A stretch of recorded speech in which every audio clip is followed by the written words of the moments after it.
Goedenavond, een overzicht van het Zeeuwse nieuws. Het is zondag 12 juli.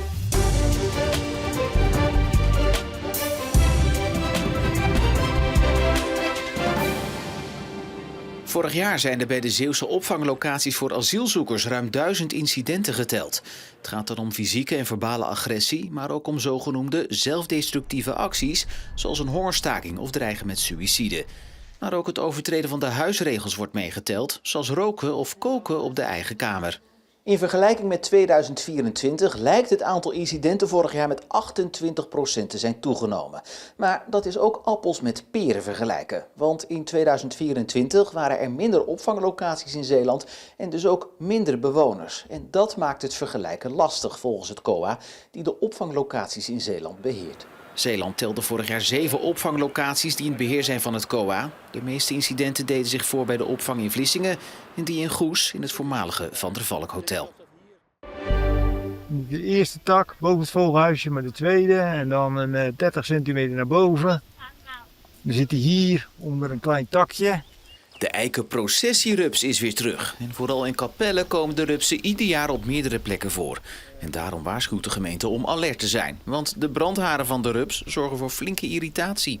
Mijn zoon heeft er last van gehad. Nou, die jeukt zich echt verloren. Er is heel veel jeuk, maar het kan ook rode plekken geven. Nee, irritatie en zo. Maar ja, als je veel jeukt, dan vaak komen er ook wel wat rode plekken. En hoewel de eikenprocessierups zich ieder jaar wel laat zien bij oplopende temperaturen, lijkt dat dit jaar net iets vaker te gebeuren.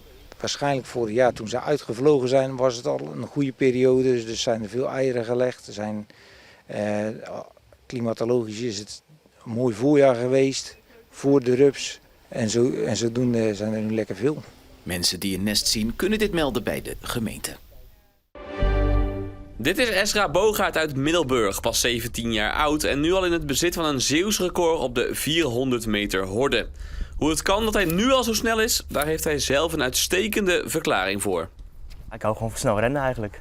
Ja, ik was er vroeger ook wel goed in. En ik vind het gewoon leuk om als een idioot rondjes te rennen en zo hard mogelijk. Bogaert probeerde veel disciplines uit binnen de atletiek en vond toen zijn liefde voor zowel de 400 meter als de 400 meter horde. Wat is het verschil tussen die twee onderdelen voor jou? De andere focus die je moet hebben. Bij 400 is het toch iets meer kaart weggaan en gewoon hard rennen. En bij de horde is het wel echt meer, je moet nog meer gefocust zijn. Je moet echt continu die andere horde willen blijven aanvallen. Dus dat is wel ja, toch wat anders.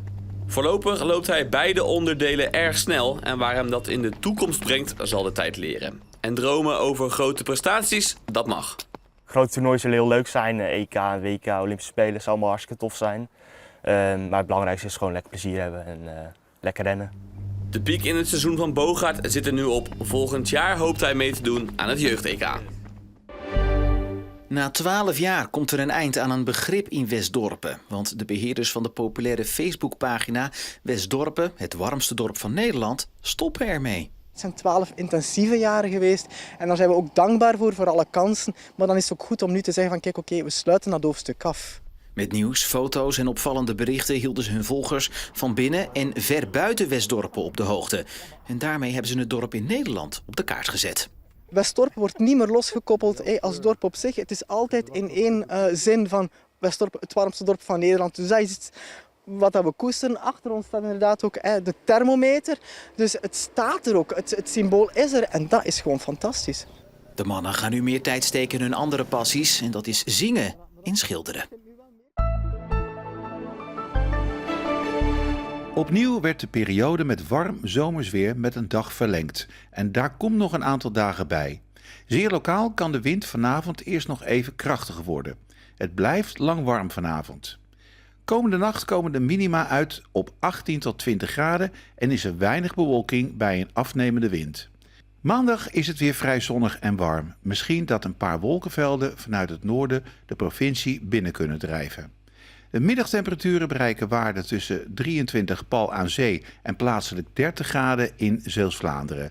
Dinsdag en woensdag wordt het geleidelijk nog iets warmer, met onder meer in Zeeuws-Vlaanderen 30 tot 32 graden en met veel zonneschijn. En met het weer zijn we aan het einde van deze Zeeland Nu. Een hele fijne avond.